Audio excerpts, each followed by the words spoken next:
Hello बच्चों, electrostatics ख़त्म होने के बाद अभी हम लोग करंट इलेक्ट्रिसिटी में है। एक वीडियो का सीरीज़ आपको मिल रहा है, करीबन 10 वीडियो हम लोग उसमें देख चुके हैं और आज 11वां होगा या 12वां वीडियो आपका होने वाला है। लेकिन टॉपिक में अगर आज जाके देखें हम लोग तो आज हमारे पास आ गई पोटेंशियोमीटर। पिछले क्लास में आपने देखा था मीटर ब्रिज, ऐसे मीटर ब्रिज भी एक प्रैक्टिकल था और पोटेंशियोमीटर भी एक प्रैक्टिकल है। तो मीटर ब्रिज जो प्रैक्टिकल है इसमें हम लोग क्या करते हैं, मीटर ब्रिज एक ऐसा इंस्ट्रूमेंट है जिसके थ्रू हम किसी वायर का रेसिस्टेंस निकाल सकते हैं।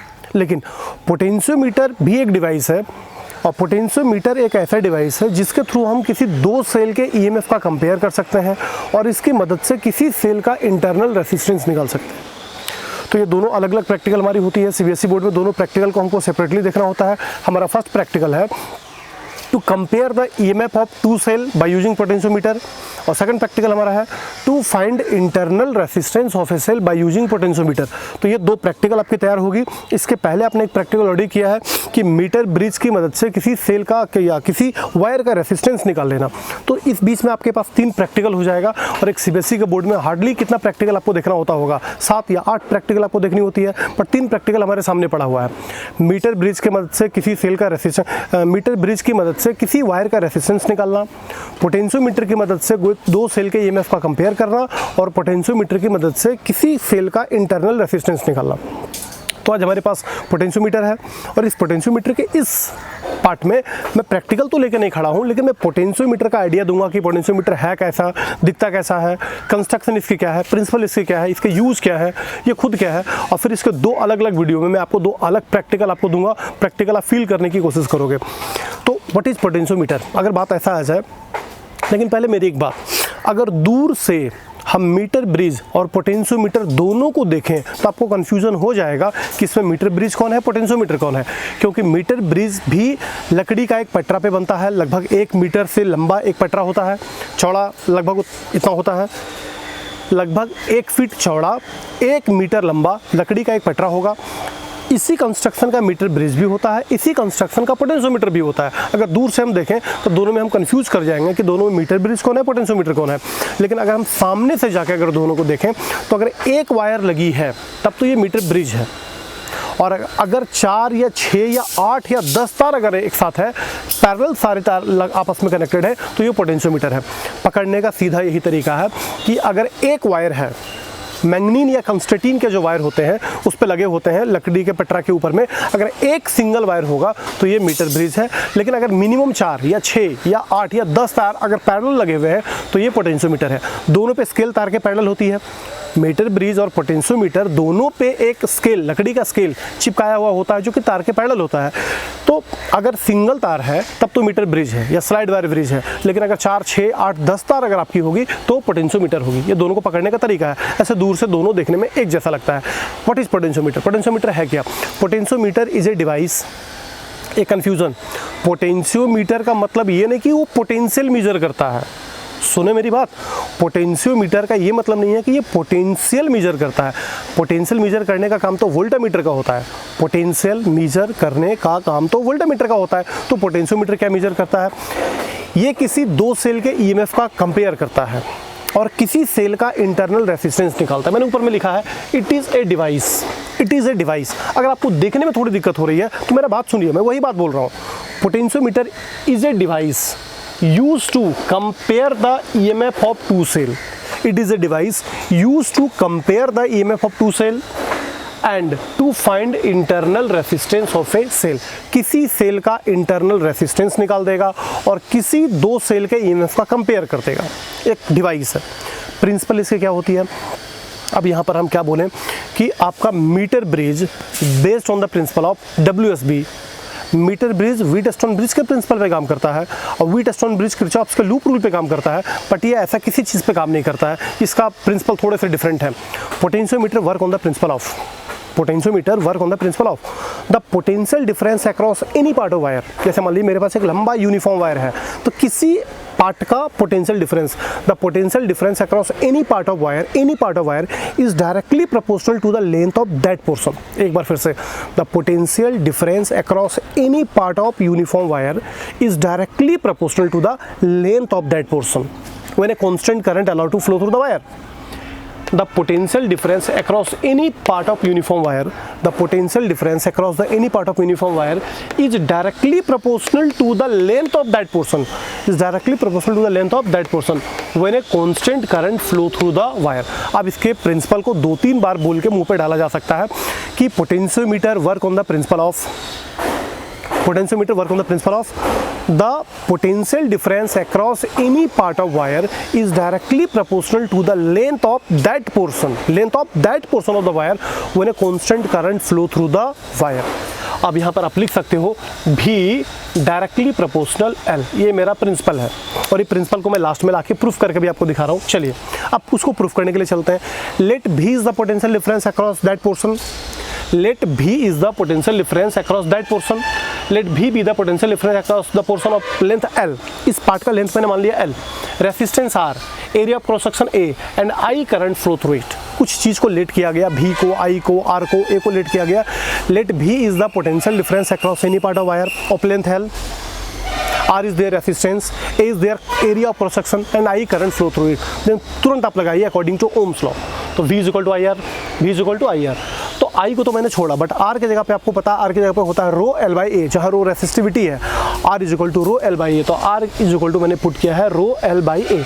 अब गौर करो, कांस्टेंट में था, करंट था आपका कांस्टेंट या स्टेडी करंट, रेसिस्टिविटी हमेशा ही कांस्टेंट होता है, और किसी तार का एरिया जो होगा यूनिफॉर्म एरिया वो भी हमारा यूनिफॉर्म होगा, एरिया ऑफ क्रॉस सेक्शन।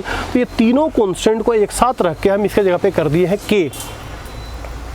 ये तीनों एक साथ कांस्टेंट गुने constant divide by constant overall constant, इस पूरे कांस्टेंट L को बाहर निकाल दिया है, इस पूरे कांस्टेंट के जगह पे मैंने कर दिया K और मुझको दिख रही है V is equal to KL, और जहाँ K को हटा के मैं डायरेक्टली प्रोपोर्शनल यूज कर सकता हूँ, आ जाएगी हमारी प्रिंसिपल।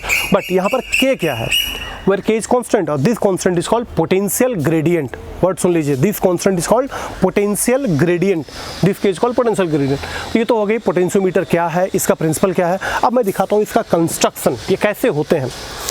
तो सीधी बात है भाई, लकड़ी का एक पटरा होता है, 1 मीटर से थोड़ी सी बड़ी होती है, 1 फीट की चौड़ी होती है, इस पे एक मीटर स्केल चिपका होता है, और मीटर स्केल के ठीक पैरेलल मिनिमम 4 या 6 या 8 या 10 तार यूनिफॉर्म तरीके से तार होंगे, वो भी मैंगनीन या कंस्टेटीन के वायर होंगे, और 4, 5, 6 तार जो भी होता है एक दूसरे से पैरेलल होती है और आपस में कनेक्टेड होता है बाय थिक कॉपर स्ट्रिप।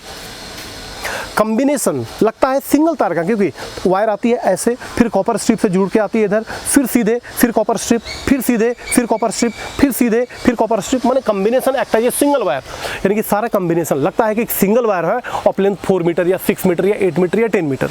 चलिए, it consist long uniform manganin और constantan wire, it consist long uniform manganin और constantan wire, A B fix on a wooden board. Construction में आपको दिखा रहा हूँ। The long wire A B consist 4 equal part, 4 भी हो सकता है, 6 भी हो सकता है, 8 भी हो सकता है, आप 4 ही लिखिए, लिखने के लिए 4 होता है। 4 equal part, each 1 meter long, हर एक तार 1 मीटर लॉन्ग होती है। All wire are connected to each other by thick copper strip, all are connected to each other by thick copper strip, so combination act as a single wire of length 4 meter. मान के सारे तार एक दूसरे से parallel होते हैं। अब चलिए देख लीजिए, ये है मेरा लकड़ी का एक पटरा, ध्यान से कंस्ट्रक्शन को देखना है। ये मेरा लकड़ी का एक पटरा, ठीक है, इस इंड को मैंने बोला A और इस इंड को मैंने बोला B। A से एक वायर मैंने लिया मैंगनीन या कंस्टेटीन का, सीधा हमारी गई है तार, फिर यहाँ पे लगाया कॉपर स्ट्रिप, कॉपर स्ट्रिप, फिर ये दूसरा तार, फिर लगाया कॉपर स्ट्रिप, फिर तीसरा तार, फिर कॉपर स्ट्रिप, फिर चौथा तार, कॉपर स्ट्रिप। 4 तार है, लग रहा है कि सर चारों तार आपस में कनेक्टेड है और कॉम्बिनेशन एक्ट है सिंगल वायर, लेकिन इसमें 4 तार या 6 तार या 8 या 10 होगी, सारी पैरेलल होती है। और इससे एक स्केल मैंने लगाया है, इंड ए से एक गैल्वेनोमीटर जोड़ा है, इंड ए को गैल्वेनोमीटर के पॉजिटिव से जोड़ के और इसके नेगेटिव से जोड़ा एक जॉकी। फिर से इंड ए से गैल्वेनोमीटर को जोड़ा, गैल्वेनोमीटर का पॉजिटिव से जोड़ा और इसके नेगेटिव से जुटा एक जॉकी। एक के पास ही मैंने एक लगाया सेल, सोर्स ऑफ ईएमएफ, जहाँ से स्टेडी करंट हमारी फ्लो होती है, एक ईएमएफ लगाया, उसके बगल में एक मीटर और बगल में एक रियोस्टेट। रियोस्टेट एक डिवाइस होता है जिससे हम लोग रेसिस्टेंस को वेरी करवा सकते हैं, तो यहाँ पर लगा दिया एक रियोस्टेट। इसके बगल में मेरा की।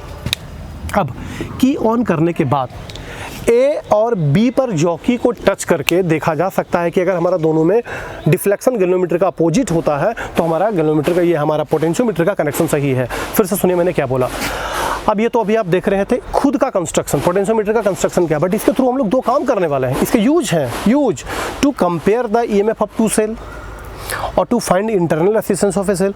अब इसके दो तो यूज हमारे पास हो गए हैं, लेकिन अब इसके यूज के लिए जो पिक्चर हम लोग यूज करेंगे उस पिक्चर को एक बार मैं ड्रॉ करके दिखा देता हूँ। चलो देख लीजिए जरा। माना 4 तार की कॉम्बिनेशन होती है, बट मैं उसको सिंगल तार में आपको दिखाता हूँ, क्योंकि जो दोनों प्रैक्टिकल आपको होगा, जो दोनों प्रैक्टिकल मैं करने वाला हूँ नेक्स्ट वीडियो में, तो इसमें हम लोग तार लेंगे सिंगल, लेकिन होगा सिंगल, बट एक्चुअली वो तार होगा 4 पार्ट में या 6 पार्ट में। मैं बार बार बोल रहा हूँ, combination act as a single wire of length 4 meter. तो एक लकड़ी का पटरा मैं ले लेता हूँ, सिंपल कंस्ट्रक्शन। आप देखिए, एक लकड़ी का पटरा मैंने ले लिया, यहाँ पर लिया एंड ए और यहाँ पर ले लिया एंड बी। वही मेरा 4 तार है, लेकिन लग रहा है कि सिंगल तार है, लग रहा है कि सिंगल वायर है। ठीक है, इसके ठीक पैरेलल मैंने एक स्केल लगा दिया, इसके ठीक पैरेलल 1 मीटर स्केल है। ए पकड़िए, ए से एक गैल्वेनोमीटर है और गैल्वेनोमीटर से जॉकी है, और ए से बैटरी का पॉजिटिव है। बगल में मेरा अमीटर है, इसके बगल में मेरा रियोस्टेट है जिससे हम लोग रेसिस्टेंस वेरी करते हैं। यहाँ पर कोई मेरा की है, कनेक्शन है। जो पिक्चर ये है वही पिक्चर ये है 100%, बट यहाँ पर आपको 4 तार दिख रही है, 6 तार दिख रही है, जबकि यहाँ पर सिंगल तार है। मैं बार बार बोल रहा हूँ, combination act as a single wire of length 4 meter. Combination act as a single wire of length 4 meter. अब इसमें कनेक्शन को चेक कैसे करते हैं? दोनों कामों में, चाहे तो हम 2 सेल के ईएमएफ का कंपेयर करें, चाहे तो हम इंटरनल रेजिस्टेंस निकालें, दोनों कामों में हमें कनेक्शन को चेक करना होता है। और कनेक्शन चेक करने का तरीका वही है कि आप स्विच को ऑन कीजिए, गैल्वेनोमीटर से जो जॉकी कनेक्टेड है, जॉकी को आप उठाइए, जॉकी से इंड ए पे टच करो, गैल्वेनोमीटर का डिफ्लेक्शन देखो, और फिर बी पे टच करो, गैल्वेनोमीटर का डिफ्लेक्शन देखो। अगर ए और बी पर दोनों स्थिति में अगर गैल्वेनोमीटर का डिफ्लेक्शन अपोजिट जा रही है तो आपका पोटेंशियोमीटर का सारा कनेक्शन सही है। अब हम मिलते हैं इसके प्रैक्टिकल पार्ट में। अब प्रैक्टिकल पार्ट में क्या है कि हमको 2 सेल के ईएमएफ का कंपेयर करना है। तो पहला प्रैक्टिकल मैं ला रहा हूँ, प्रैक्टिकल का नाम यही होगा, to compare the EMF of 2 cell by using potentiometer. पहला प्रैक्टिकल हमारा ये होगा, to compare the EMF of 2 cell by using potentiometer. Next practical हम लेके आएंगे होगा, to calculate internal resistance of a cell by using potentiometer. ठीक है, नेक्स्ट पार्ट। लेकिन थोड़ा ध्यान दीजिए, इसका प्रिंसिपल बहुत इंपॉर्टेंट है। मैं जाते जाते एक बार प्रिंसिपल इसका बोल के जाता हूँ। Potentiometer work on the principle of the potential difference across any part of wire is directly proportional to the length of that portion when a constant current flow through the wire। ये हमारा इसका principal है। बाकी construction आपका ठीक है, खुद ठीक है। हम मिलते हैं इसके दोनों प्रैक्टिकल के साथ। तो पहला प्रैक्टिकल में आ रहा हूँ नेक्स्ट वीडियो में। Thank you.